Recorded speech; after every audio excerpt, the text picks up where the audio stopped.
لائے لیکن سارے یتیموں کے امام بن گئے، جن کی ولادت سے پہلے ہی باپ کا سایہ سر سے اٹھا دیا گیا، اور جب گھٹنوں چلے تو ماں کی ممتا اور اس کی میٹھی میٹھی آواز سے بھی محروم کر دیے گئے۔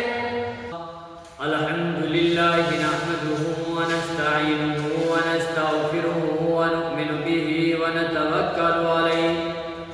ونعوذ باللہ من شرور انفسنا ومن سیئات اعمالنا، من یهده اللہ فلا مضل له ومن یضللہ فلا ہادی له، ونشہد ان لا الہ الا اللہ وحدہ لا شریک له، واشہد ان سیدنا ومولانا محمد وبارک وسلم۔ اما بعد فاعوذ باللہ من الشیطان الرجیم، بسم اللہ الرحمن الرحیم، وما ارسلناک الا رحمتا للعالمین، صدق اللہ العظیم۔ وقال النبی صلی اللہ علیہ وسلم، الدال علی الخیر کفاعله، او کما قال علیہ الصلاۃ والتسلیم۔ پیدا ہوئے تو باپ کا سایہ اٹھا دیا، پیدا ہوئے تو باپ کا سایہ اٹھا دیا، گھٹنوں چلے تو دادا آدم کو روانہ تھا، جب چلنے لگے تو مادر و ام ہو گئے جدا، جب چلنے لگے تو مادر و ام ہو گئے جدا، ہر ایک سایہ سر سے اٹھتا چلا گیا،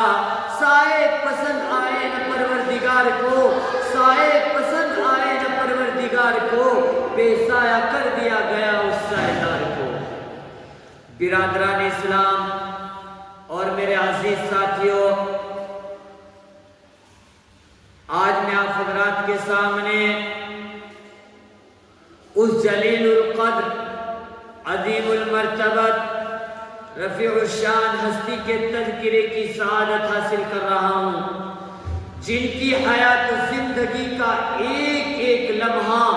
سورج کی طرح صاف و شفاف تھا، جن کی ایک طرف کی جوانی کی زندگی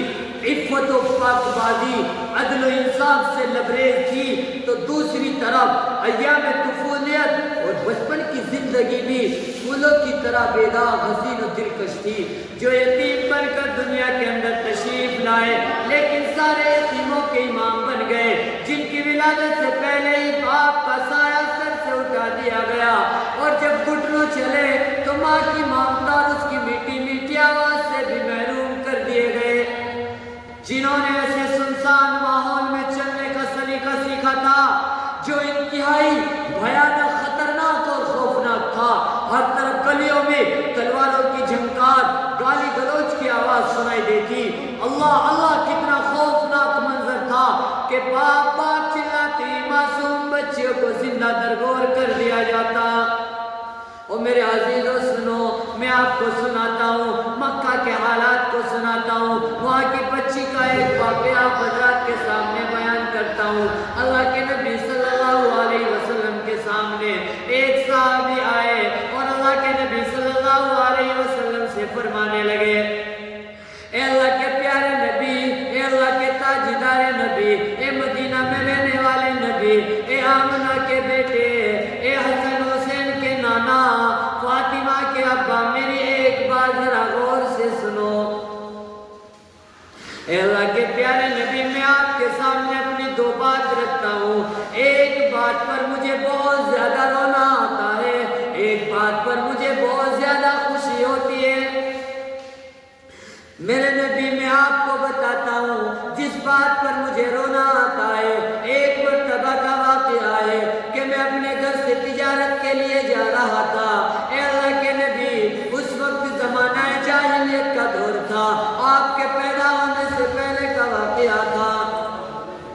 اے اللہ کے نبی صلی اللہ علیہ وسلم، میں گھر سے اپنے نکل رہا تھا، میری بیوی حاملہ سے تھی۔ میں نے اپنی بیوی سے کہا، اے میری بیوی، تیرے یہاں اگر کوئی لڑکی پیدا ہو جائے تو تو اس کو زندہ درگور کر دینا، اور اگر تیرے یہاں کوئی لڑکا پیدا ہو تو اس کو اچھے سے تعلیم دینا، اس کو اچھے سے پڑھا لکھانا، اس کو اچھے سے بڑا کرنا۔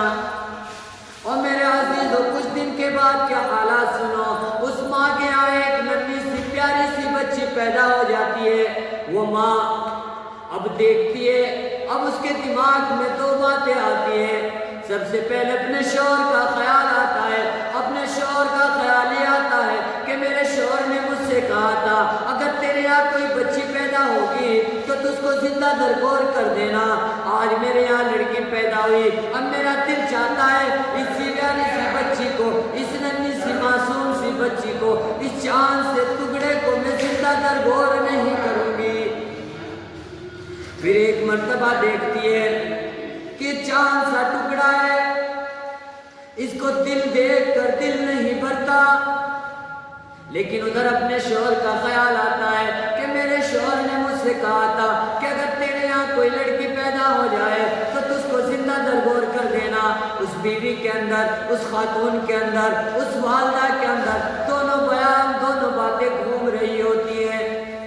لیکن اس نے دل کے اندر تہیہ کر لیا چاہے کچھ بھی ہو جائے میں اس بچی کو زندہ درگور نہیں کروں گی۔ اور میرے بھائی ذرا غور سے سنتے رہو، توجہ کے ساتھ سنو، میں آپ کو بتلاتا ہوں۔ وہ باپ گھر کی طرف روانہ ہوتا ہے، 7 سال کے بعد اپنے گھر آتا ہے، اپنے صحن کے آنگن میں دیکھتا ہے کہ میرے صحن میں ایک معصوم سی بچی کھیل رہی ہے۔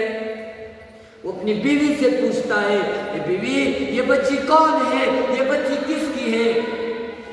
بیوی کہتی ہے یہ بچی پڑوسن کی ہے، ہمارے یہاں کھیلنے کے لیے آئی ہوئی ہے۔ شام کا وقت ہوتا ہے، شام کے وقت میں پھر اپنی بیوی سے کہتا ہے بیوی یہ بچی اپنے گھر کیوں نہیں گئی؟ بیوی اس سے کہتی ہے یہ بچی رات کو بھی ہمارے یہاں رہتی ہے، دن میں بھی ہمارے یہاں رہتی ہے۔ شوہر اس بات کو سنتا ہے، دیکھتا رہتا ہے، اور پھر وہ شوہر بھی اس بچی کے ساتھ کھیلنا شروع کر دیتا ہے، اس کا دل بھی نرم ہو جاتا ہے۔